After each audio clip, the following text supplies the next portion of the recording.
विसर्जन मिरवणुकीमध्ये मोबाईल चोरट्यांनी अक्षरशः धुमाकूळ घातलाय।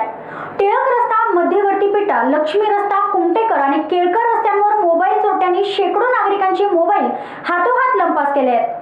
फरासखाना, विश्रामबाग, खडक आणि स्वारगेट पोलीस ठाण्याच्या हद्दीमधून तब्बल 1,500पेक्षा अधिक मोबाईल लंपास केल्याचा प्राथमिक आकडा उपलब्ध झाला आहे।